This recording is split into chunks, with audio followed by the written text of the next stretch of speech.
Sveiks, mani sauc Ideja, un tu jau zini, ka idejas var būt par visdažādākajām lietām, tās var dzīvot un rasties visdažādākajās vietās. Es esmu Ideja, kura šobrīd dzīvo Rīgā, un es iededzos gaisāk ik reizi, kad iedomājos par līdzdarbošanās iespējām manā pilsētā. Kādreiz man šķita, ka man neviens nepamana, lai arī cik spoži es spīdētu. Man šķita, ka neviens neatrod man pielietojumu. Izrādās tā nebija taisnība. Es tikai biju paslēpta aiz neziņas tumšā aizskara, līdz es personīgi iepazinos ar Rīgas iedzīvotāju Ābeci, ar kuru nu mēs esam ļoti labi draugi.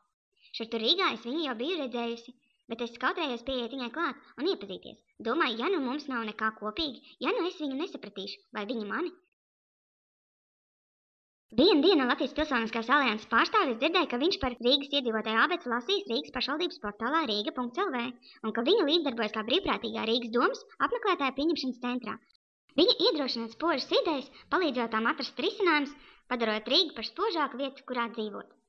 Pēc dzirdētā sapratu, ka mums abām ir daudz kā kopīgi, ka mums ar Rīgas iedzīvotāju Ābeci noteikti vajadzētu satikties. Es zināju, ka viņa man spēs parādīt virzienu, kurā es vislabāk varēšu izgaismot kādu aptumšotu Rīgas vietu. Metot kaut arī pie malas, nolēmu nevis zvanīt pa informācijas tālruni 800 00800, ne arī sūtīt e-pastus apc@riga.lv, bet gan tikties klātienē. Es noskaidroju, ka viņa patiesībā strādā 6 dažādos Rīgas domas apmeklētāju pieņemšanas centros, cik viņa izpalīdzīga, lai no visiem Rīgas rajoniem pie viņas varētu ierasties idejas. Es devos uz Kungu ielu 7, šķērsvītra 9. Ierodoties apmeklētāju pieņemšanas centrā, man acis pavērās izbrīnā. Visapkārt spoži spīdēja citas idejas. Viena saņēma informāciju un konsultāciju par vispārīgiem un juridiskiem jautājumiem, kas ir Rīgas pilsētas pašvaldības kompetencē.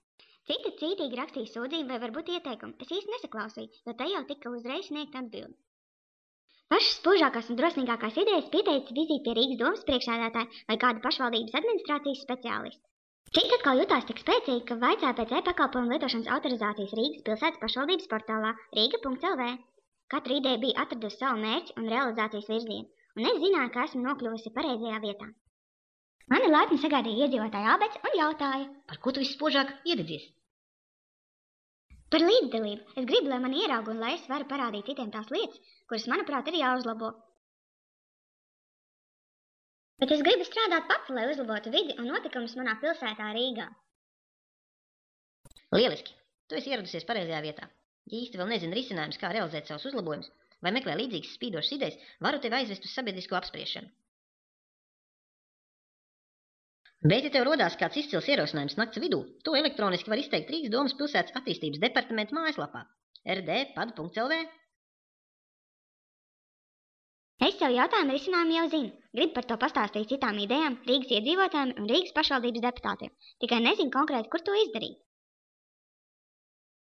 Tad tu vari piedalīties kādā no darba grupām, vai arī individuāli vērsties pie konkrēta nozares speciālista. Visi viņa kontaktu tālruņi ir atrodami domas mājaslapā. Bet varbūt tu vēlies piedalīties pašvaldības veidotā konferencē vai seminārā un veidot dialogu ar Rīgas deputātiem un iedzīvotājiem.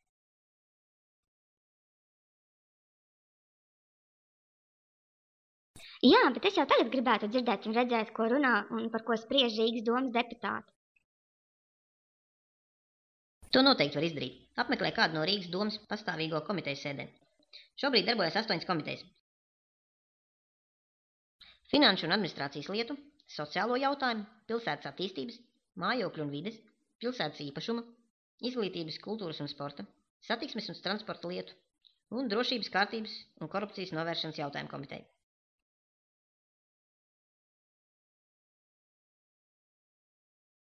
Tikai pirms ej, piesakies gan. Vari rakstīt uz sekretariāts@riga.lv vai zvanīt uz tālruņa numuru 670 261 01.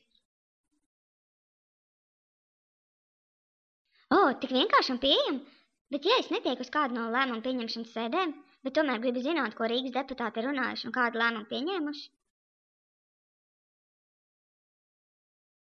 Nesatraucies, tu jebkurā brīdī pati no sava datora var brīvi piekļūt visiem pieņemtamiem lēmumiem, ieejot elektroniskajā adresē e-portfelis.riga.lv, taču pirms tam tev vajadzēs pieteikties saviem e-autorizācijas datiem. Kā arī domas sēdes vari skatīties tiešraidē, mājaslapā riga.lv, sadaļā tiešraides.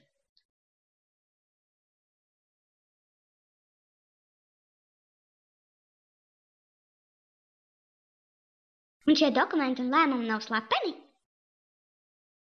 Nē, tie taču ir pieņemti Rīgas iedzīvotājiem. un iedzīvotājiem ir tiesības zināt, kādi jaunumi un lēmumi ir pieņemti.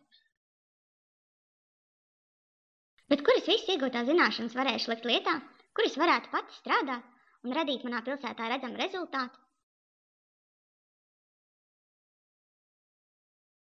Tas ir vieglāk par vieglu. Tu vari veikt brīvprātīgo darbu Rīgas pašvaldībā. Tā būs iespēja tev pārbaudīt savas zināšanas, prasmes, iemaņas un attīstīt savu attieksmi, kā arī tā būs brīva laika un liederīga izmantošana. Tu par to padomā, un tad paskaties mājaslapā brīvprātīgais.lv.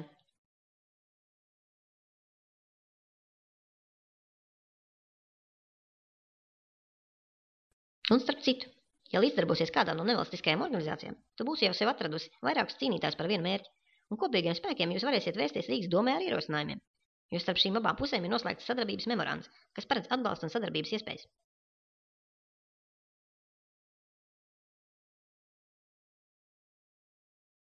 Paldies tev, Rīgas iedzīvotāja Ābeds! Tagad es zinu, kā padarīt mūsu apkārtējo vidi gaišāku.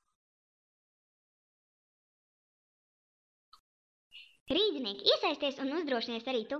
Izmanto savas iespējas, padara Rīgu par gaišāku un spožāku pilsētu, kurā dzīvo tev, citiem līdzcilvēkiem un mūsu ciemiņiem. Rīgas iedzīvotāja Ābeds ir radīta ikvienam no mums.